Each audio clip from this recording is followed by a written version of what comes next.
Okay, I am a talking head. I'm just going to get over it. I'm going to get over myself, get over my issues.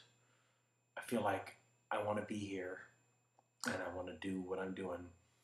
And since I made that last video, I've got some opportunities to go to some places, to a high school in New York. So any New Yorkers out there who'd like to meet us out there, I would love that. After my last video, I reported how our little baby, Amani, had his cancer, his LCH hadn't come back. Well, just this morning we found a new bump on his head. So my wife drove him to the city today and he's getting x-rays right now. It looks like his cancer has come back. He's going to be okay. Just a lot more work. But it's kind of depressing. I wanted to take a break from making videos for a while, but I realized that I am addicted to making these videos because I have so much I want to share. And some of my friends who've been making videos, they quit for a while or they go crazy like I'm doing. Here's some comments that I get. Leave on America. Oh, shut up. You don't know anything about what's happening in Palestine right now. I should know. I'm from Palestine. My family is dead. All that's left is me and my mom and dad, my brother and sister. So just leave us alone, please. You have to make an apology video about this, or I will unsubscribe and tell everybody else to unsubscribe. That was about my UC Irvine video. I don't understand. Sometimes it's confusion and people get upset. I get a lot of videos where people don't exactly understand the video and they get really upset and say things.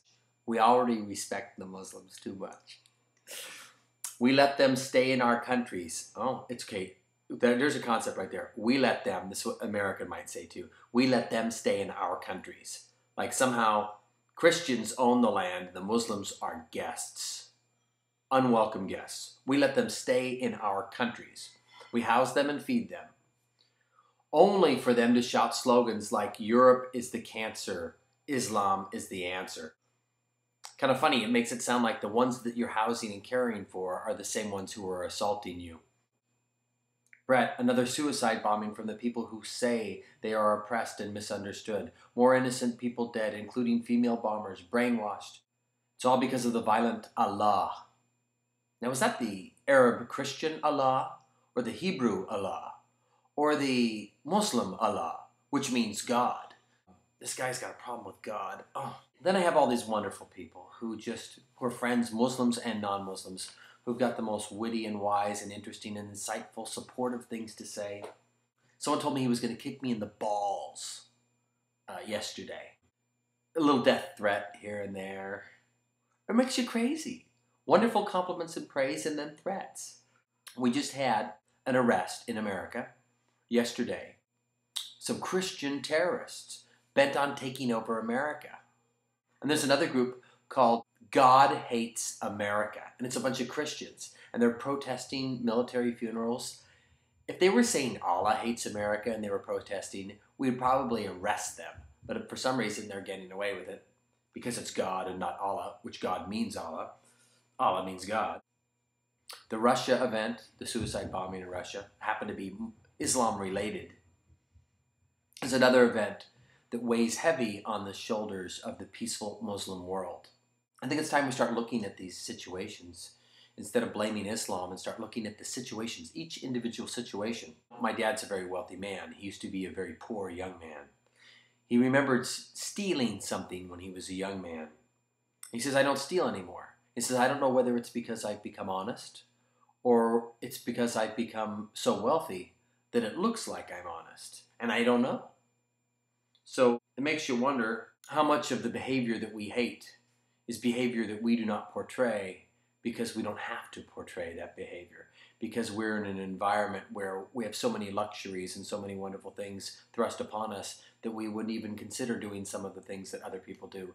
When you're in the gutter, war looks the same as peace.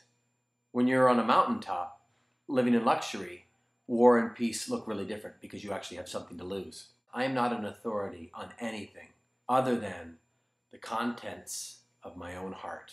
That is it. That's all I know. People are trashing Rachel Corrie.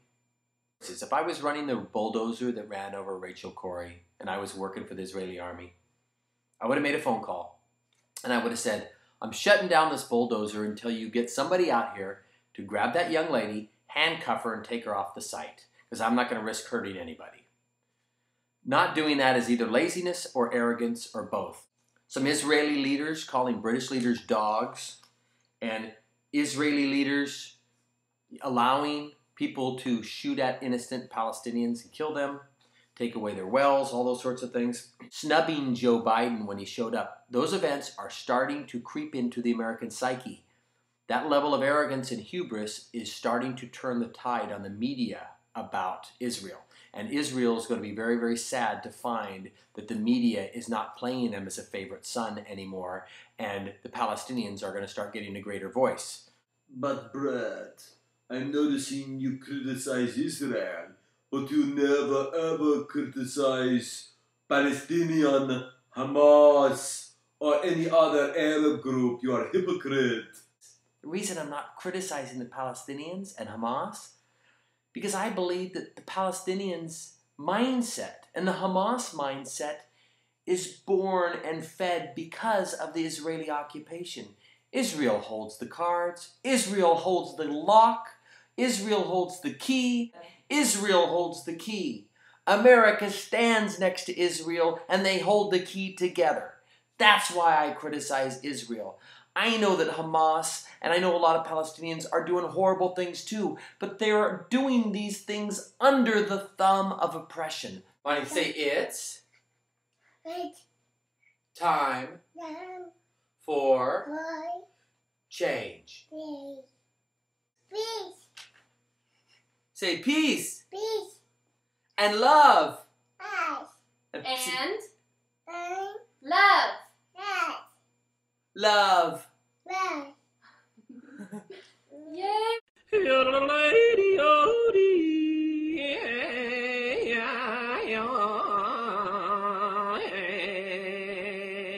Play on America!